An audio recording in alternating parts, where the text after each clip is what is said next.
is one model they have, and an important one. Now we have Israel. What's the solution there? Well, let us first try to see what's the problem. Why do we have the Arab Spring? And in my view, and that is what Ian was implicitly referring to, it's the third Arab revolt against imperialism.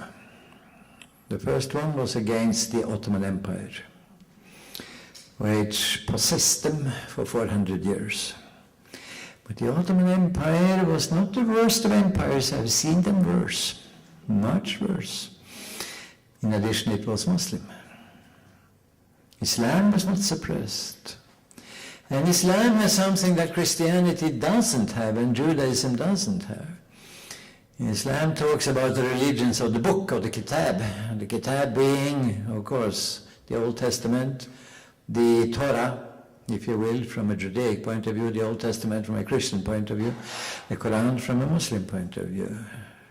Now, they are number one. They have the Prophet. The other ones have announcers, Musa and Isa, also known as Moses and Jesus.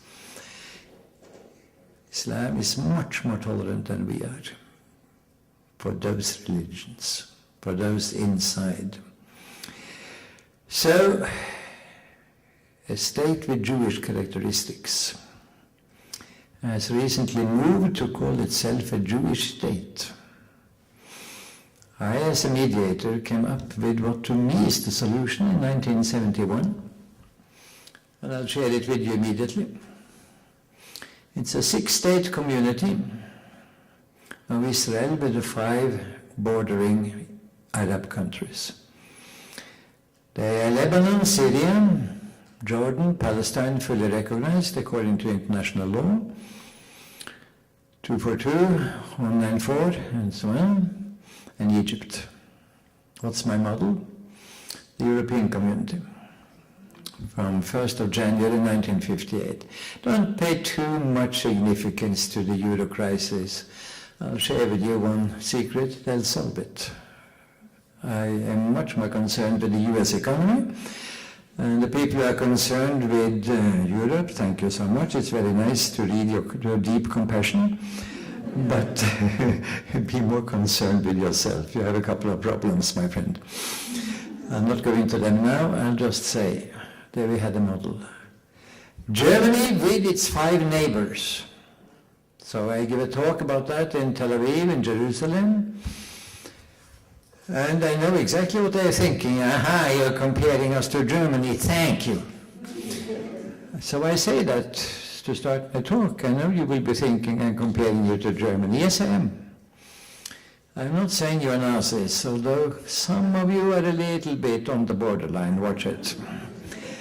What I say is that you are indigestible to your environment. And I want to remind you of 2 brilliant Frenchmen, Schumann, Plevon, who said Germany has been so atrocious that it has to become a member of the family. Brilliant. Absolutely brilliant.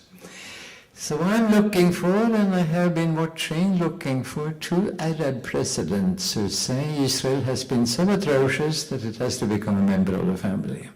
I'm working on it. I proposed this first time in 1971 as a visiting professor to University of Cairo. I had an older colleague, 5 years older than me. He's still 5 years older than me. There are some constant factors in the world. And he said, this might simply work, you know. It will take some time. I'll have it translated into Hebrew and Arabic. His name was Boutros Ghali. Became Secretary General of the UN. And I still stand by that one. It would recognize the legitimacy of a state with Jewish characteristic. Now, if you have a Jewish state, it sounds like people of the Kitab are not so welcome. It sounds like a state only for Jews. And when you then hear somebody, Lieberman, a pugilist from a nightclub in Moldavia, talking about kicking them out, not on the West Bank only, but from Israel proper. The corner where there still are some in the northwest. 780,000 were driven out.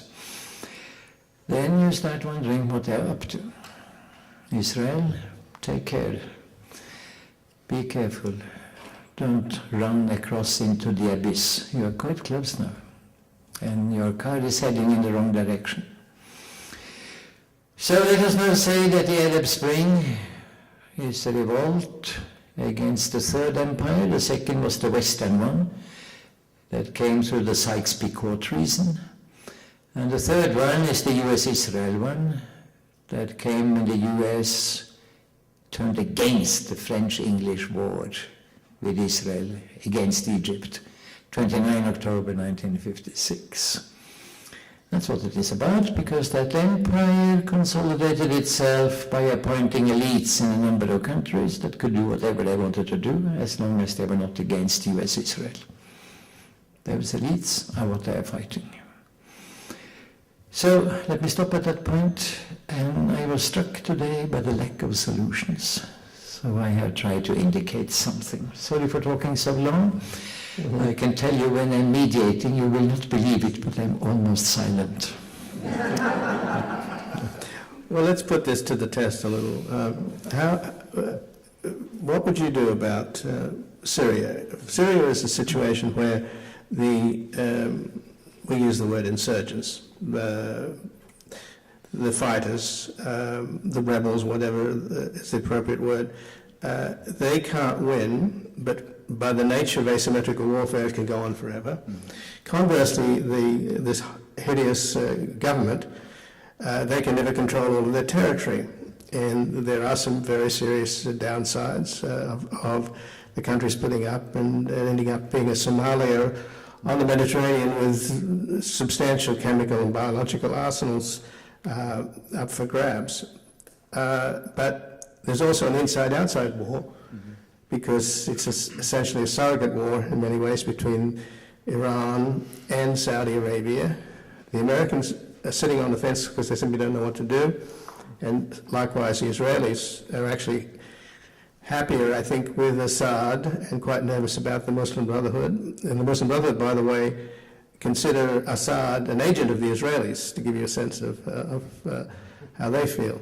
So I'll throw it to you and then to Johan, but I'll give you a bite at what would you do in terms of a step-by-step approach.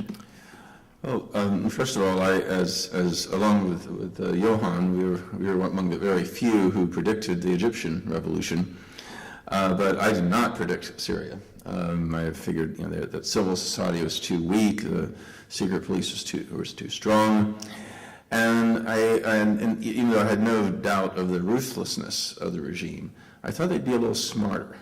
I thought they're a little more nuanced in their repression.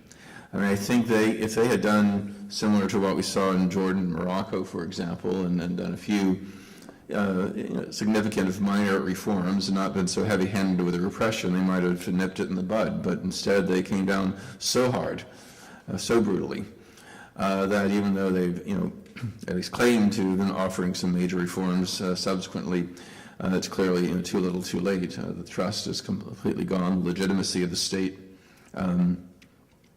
is no longer there. There's no turning back at this point.